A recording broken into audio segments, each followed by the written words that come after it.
Cole Merritt woke at 4:45 a.m., 15 minutes before his alarm. He always did. 29 years in aerospace engineering had programmed his body to anticipate the day before it began. The house was quiet, too quiet for a home supposedly filled with family. Cole moved through the kitchen with practiced efficiency, assembling Juliana's lunch as he had for over 2 decades. Turkey on sourdough, no mayo, extra mustard, sliced apple on the side. She hadn't thanked him in years, but some habits were hard to break. Coffee machine humming, Cole leaned against the counter and stared out the window of their Pasadena home. Modern, spacious, and utterly lifeless. They'd purchased it 10 years ago after his promotion at Northrop. The mortgage was nearly paid off, but something else had been paid in full long before, something he couldn't quite name yet. "Is there more coffee?" Juliana stood in the kitchen doorway, already dressed in her tailored pants and silk blouse. At 49, she maintained the figure and poise that had first attracted him decades ago. Her hair fell in perfect waves around her shoulders, not a strand out of place even at this hour. "Fresh pot," Cole said, sliding a mug toward her. "Lunch is in the fridge." She took the coffee without looking at him. "I'm having lunch with clients today." Cole nodded, the carefully prepared sandwich already forgotten. "Right. Cassidy's staying over again tonight," Juliana added, scrolling through her phone. "Wedding planning. That's the 3rd time this week." "It's her wedding, Cole. It requires attention." Juliana's tone was clipped, impatient. "Not that you'd understand the importance. You'd probably have us get married at City Hall if we were doing it today." The barb landed exactly as intended. Their own wedding had been modest, all they could afford back then. Before he could respond, the sound of footsteps announced their daughter's arrival. Cassidy breezed into the kitchen, phone in hand, already mid-conversation with someone. "No, I told you, the florist needs a 50% deposit by Friday." "Well, that's not my problem, is it?" "Figure it out." She ended the call and grabbed Cole's coffee mug right from his hand. "Morning to you too," Cole said. Cassidy didn't acknowledge him. Instead, she turned to Juliana. "Mom, we need to finalize the seating chart today. Noah's family is being impossible about the tables." "We'll sort it out," Juliana assured her, the warmth in her voice a stark contrast to how she'd addressed Cole moments before. "Your father was just about to leave for work, weren't you, Cole?" Cole checked his watch. He had 45 minutes before he needed to leave, but the dismissal was clear. "I'll get my things." As he left the kitchen, he heard Cassidy's voice drop to a stage whisper. "God, he's so boring. Just standing there like a statue." Juliana's laugh followed him down the hall. "He's always been that way, like living with a piece of furniture." Cole pretended not to hear as he gathered his briefcase. His phone buzzed with a notification that momentarily distracted him from their mockery. "Alert. Purchase at Beverly Bridal, $6, 800. He frowned. A wedding dress charge on his credit card that he hadn't been told about. Not the amount, not the purchase, not even when they'd gone shopping. Just another thing happening in his own life that he wasn't privy to. Cole pocketed his phone and headed for the door. Neither woman looked up when he announced his departure. "They treat you like you're invisible," Rhea said, leaning against the doorframe of Cole's office. Her dark eyes were concerned beneath her practical bob cut. As the only other senior engineer who'd been at the company as long as Cole, she'd become his confidant by default. Cole looked up from his computer. "I'm overreacting. A $6,000 charge without even telling you? That's not overreacting."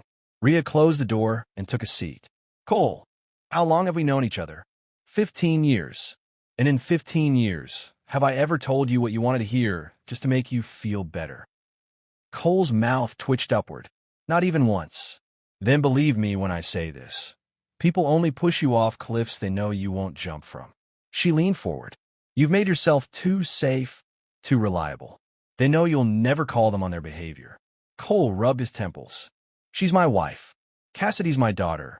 And you're a human being, not an ATM with legs." After Rhea left, Cole stared at his computer screen, but the technical specs blurred before his eyes. On impulse, he opened his banking app and began scrolling through months of statements. The wedding dress was just the tip of the iceberg. Over the past year alone, there were dozens of unexplained withdrawals, charges to restaurants he'd never been to, hotel bills from weekends when Juliana had claimed to be visiting her sister. Some charges were in Cassidy's name, two expensive purchases that coincided with times she'd asked him for money for textbooks or car repairs. The screen swam before his eyes. This wasn't impulsive spending. This was systematic. And if the pattern extended further back, Cole dove deeper, accessing older statements. 5 years. 10 years. The betrayal appeared to stretch back so far that he couldn't see its beginning.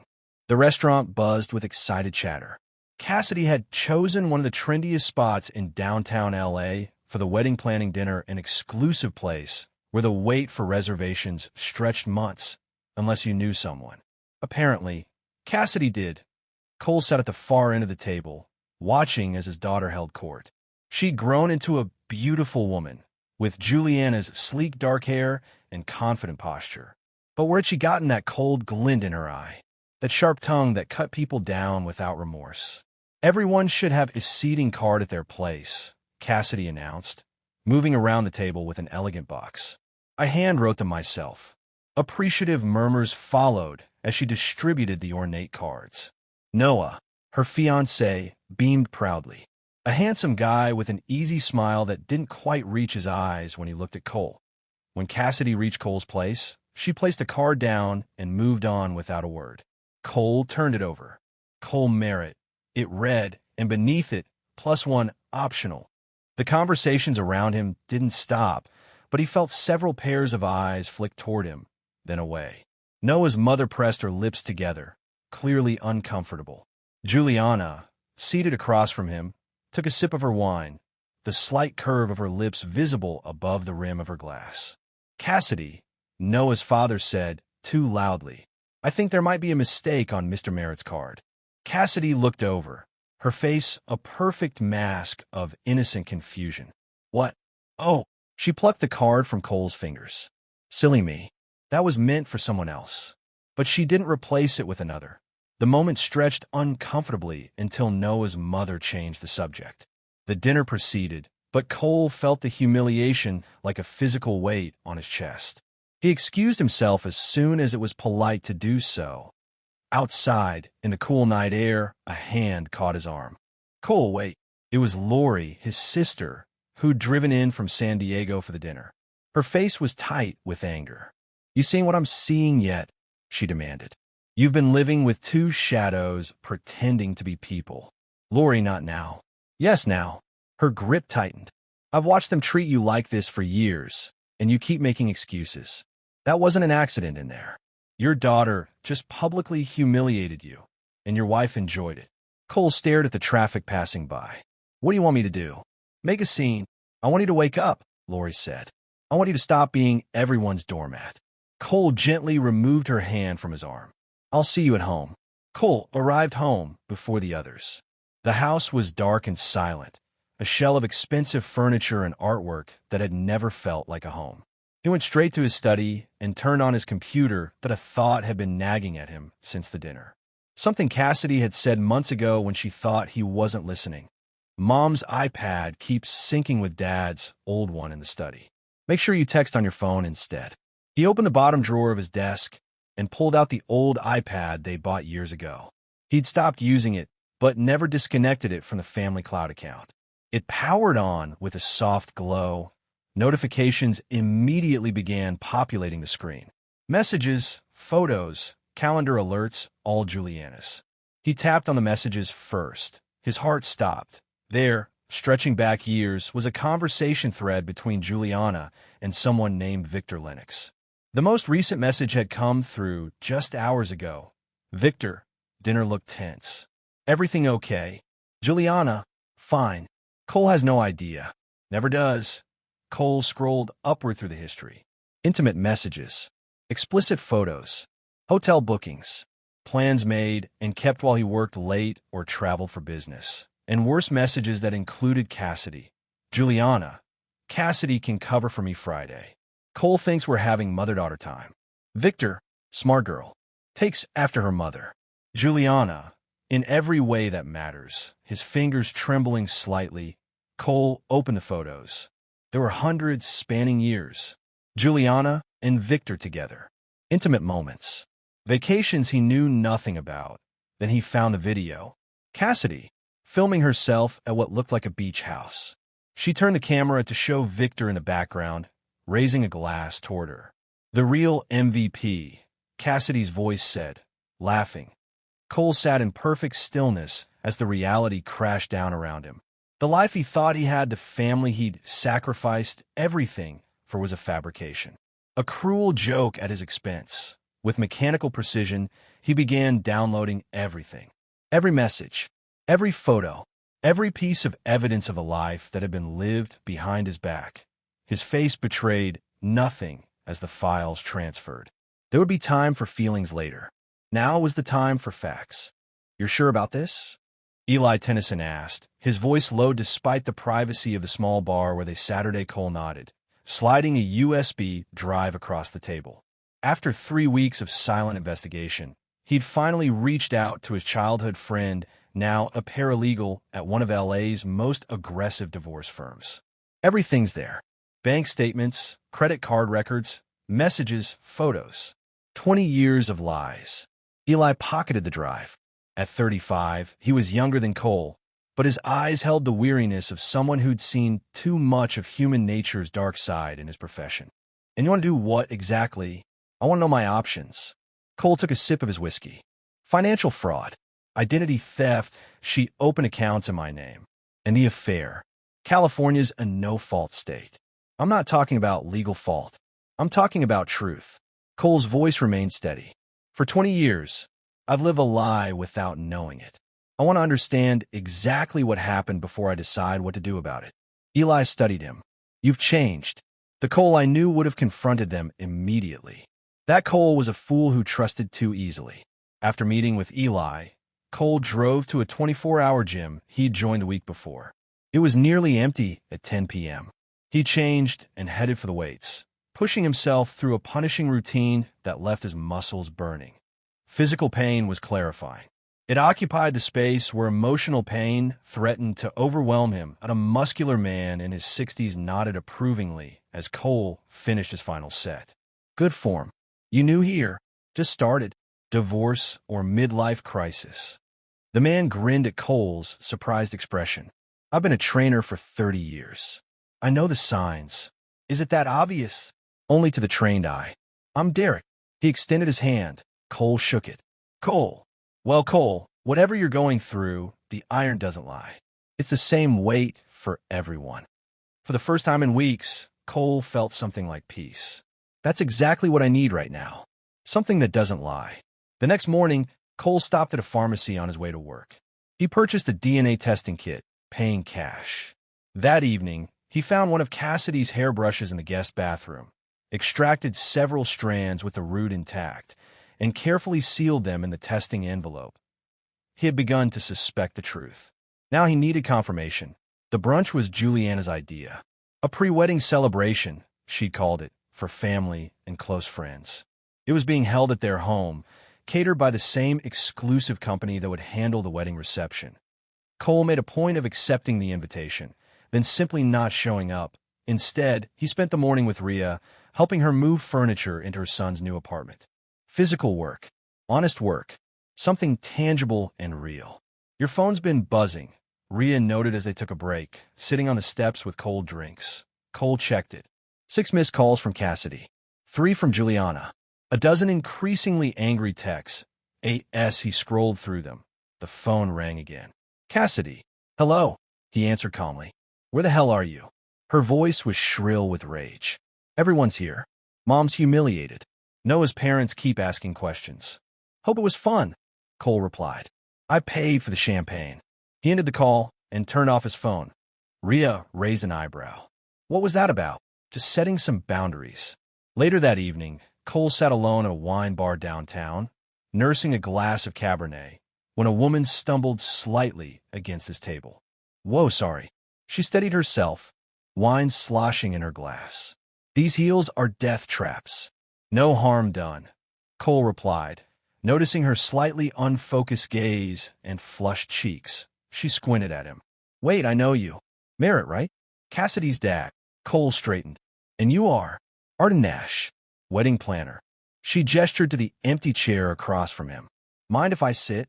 Been on my feet all day with your daughter's brunch. The one you missed. Against his better judgment, Cole nodded. Arden dropped into the chair with a sigh of relief. Rough day? He asked. You have no idea. That daughter of yours has specific tastes. She took a long sip of wine, though I guess she gets it from her mother. You've worked with Juliana before. God, for years. Your wife and her plus one said you'd be too polite to object smart of them to keep the affair hush for so long. Makes my job easier when there's no drama. She froze mid-sip, eyes widening as she realized what she'd revealed. I mean, Cole smiled slightly. It's fine, Arden. Have another drink. You look like you need it. Her face crumpled with guilt. Mr. Merritt, I'm so sorry. I thought you knew. They talk so openly when you're not around. I just assumed. Tell me more, Cole said, signaling the bartender for another round. By the time Arden stumbled into an Uber 2 hours later, Cole had learned more than he ever wanted to know about the public face of his wife's affair. The weekend trips, the business meetings where Victor would join them, how Cassidy had gradually been brought into the inner circle, first as an unwitting alibi, then as an active accomplice. The worst part, Arden had slurred, is they laugh about it, like it's some big joke. I've planned a lot of weddings, Mr. Merritt. Seen a lot of messed up families. But the way they talk about you. She trailed off, unable to finish. Cole went home feeling strangely light. The trap was baiting itself. The envelope arrived by expedited mail exactly 10 days after Cole had sent the DNA sample. He took it into his study and closed the door before carefully opening it. The results were clinical, impersonal. A series of genetic markers and percentages that boiled down to one inescapable conclusion. Cassidy Merritt was not his biological child. He stared at the paper, waiting for the pain to hit him. It didn't. Perhaps he'd already known, deep down. Perhaps he'd reached his capacity for betrayal. Or perhaps the girl he'd raised for 26 years would always be his daughter, regardless of blood. But she had chosen her side. And it wasn't that he added the results to his growing file of evidence and locked it in his desk drawer. That evening, he met Rhea for their now regular dinner, a habit they'd fallen into over the past few weeks. You're quieter than usual, she observed as they shared a plate of pasta. Something happened. I got the DNA results. Rhea's fork paused halfway to her mouth. And she's not mine. Biologically. She set her fork down and reached across the table, covering his hand with hers. I'm sorry, Cole. Don't be. It just confirms what I already knew. So what now? When are you going to confront them? Cole took a sip of his water. You don't light a match until the room is soaked in gasoline. Rhea studied him. That doesn't sound like the Cole Merritt I know.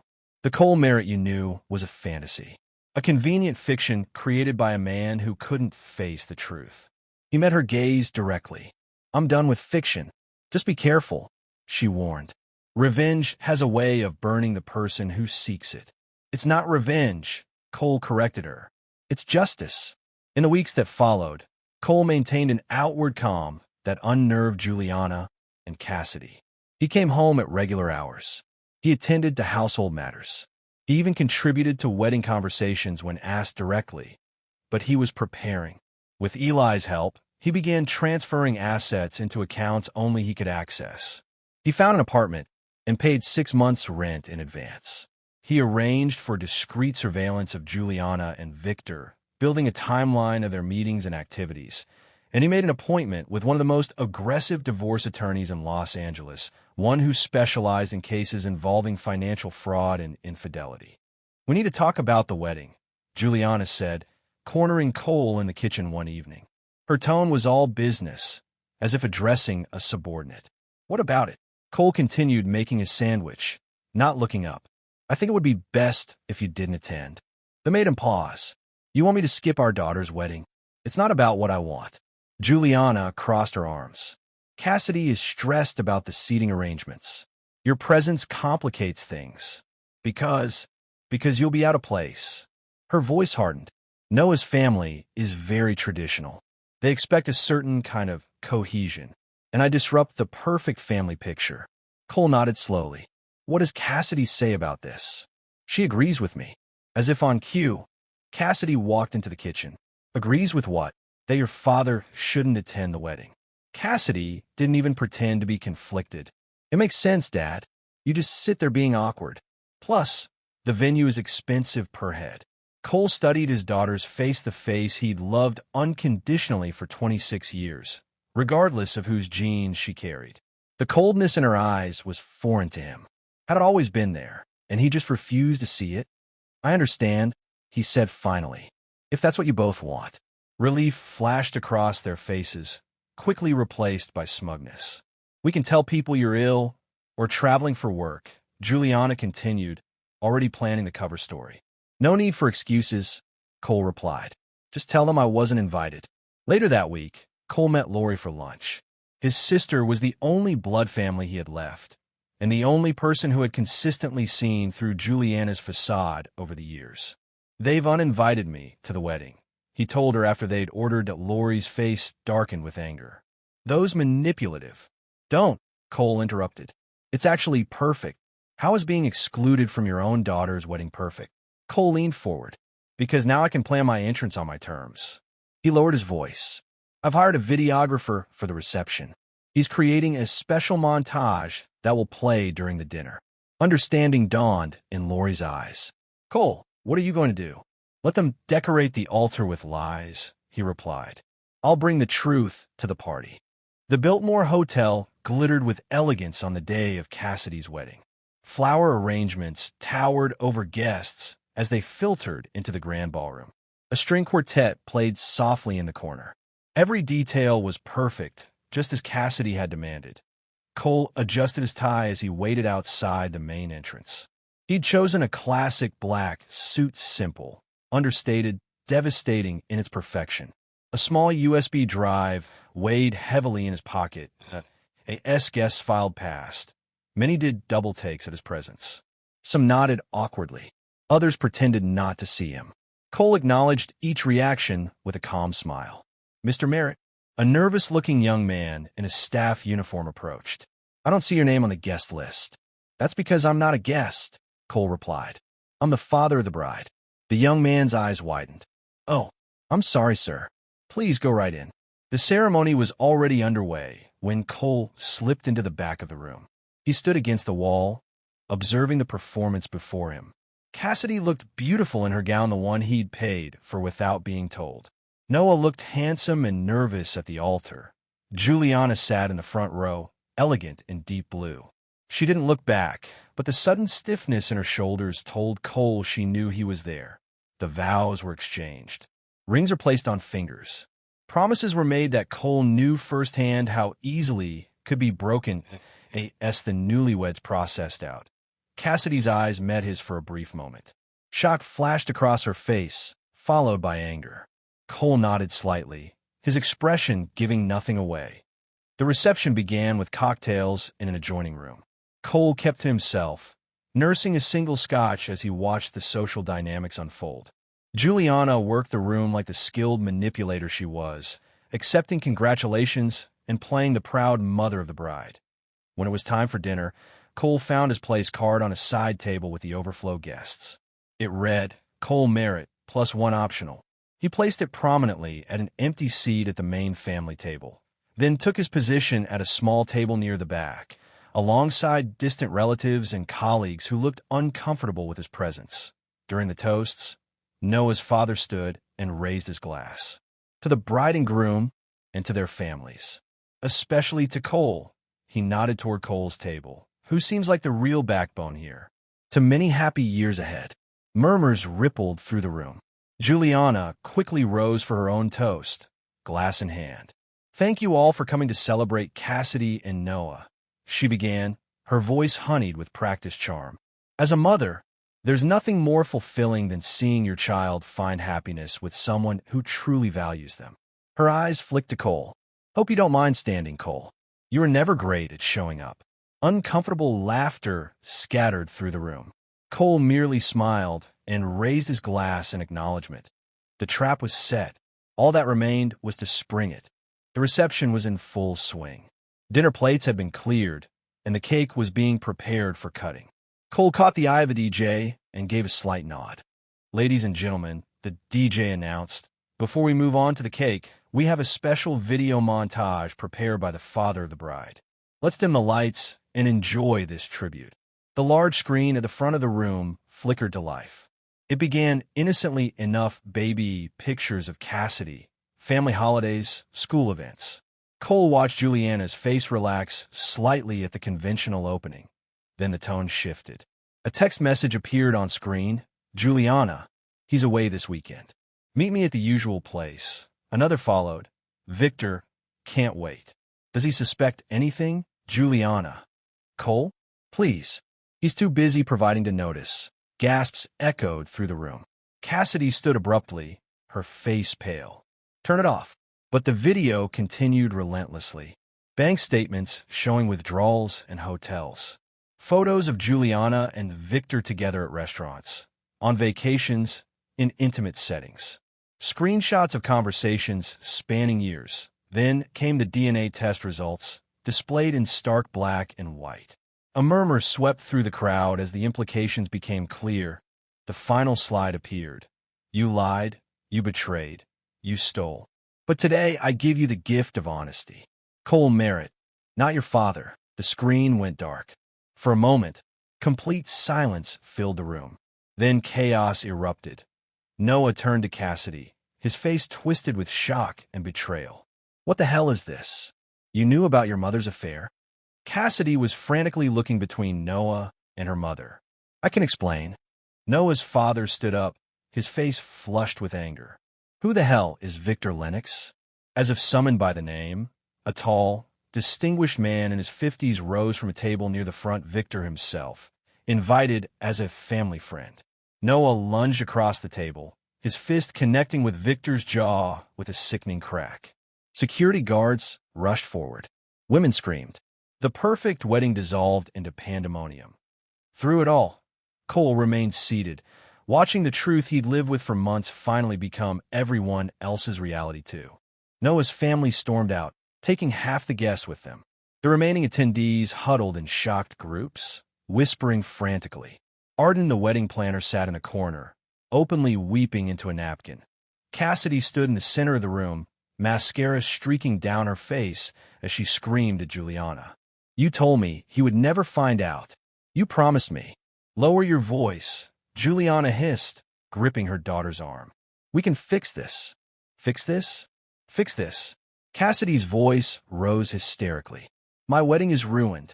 Noah won't even look at me. His family thinks I'm trash.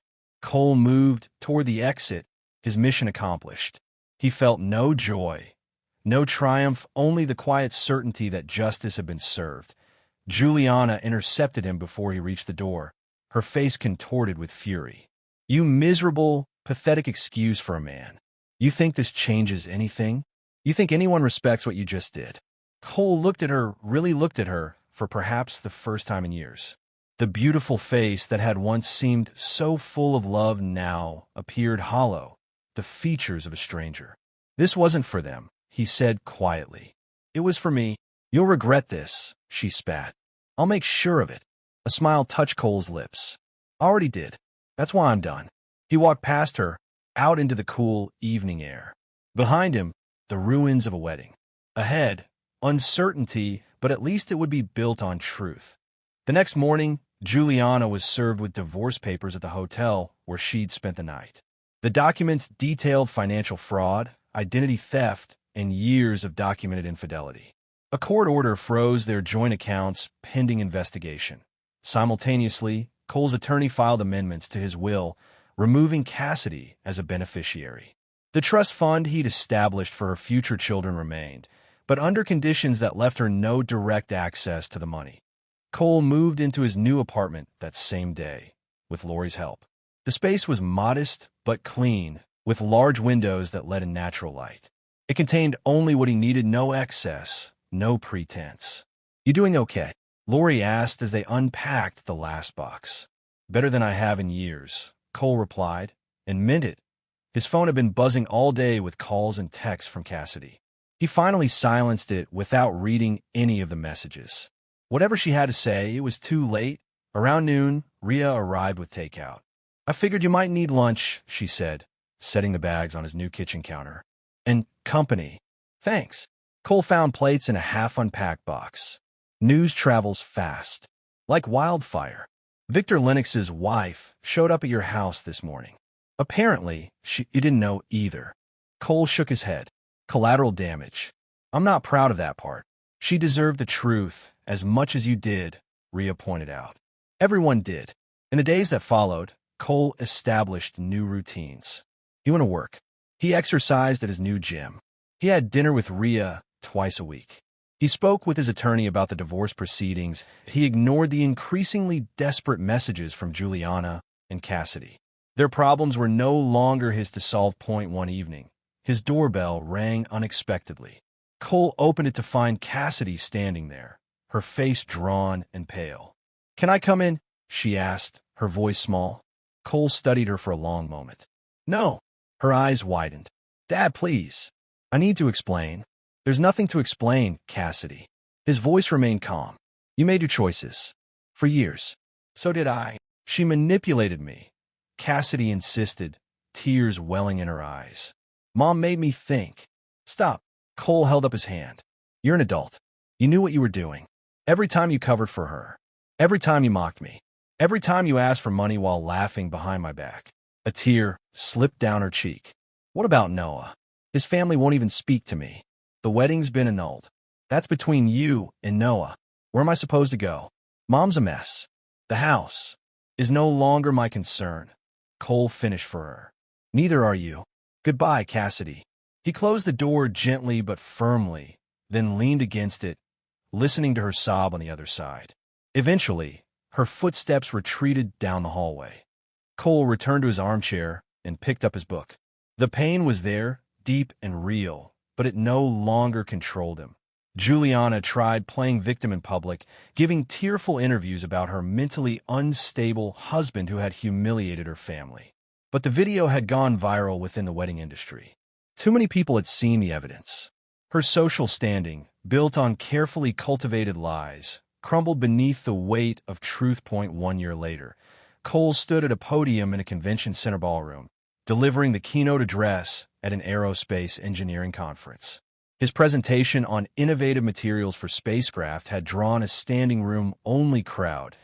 As he concluded his technical remarks, he allowed himself a brief personal reflection. "Engineering teaches us to respect structural integrity," he told the audience. "A building with a compromised foundation will eventually collapse, no matter how beautiful its facade. The same is true in life." He paused, scanning the crowd. In the third row, Rhea watched him with quiet pride. "Some things break quietly," Cole continued. "Over years, not moments. But when you rebuild, you do it with steel, not forgiveness.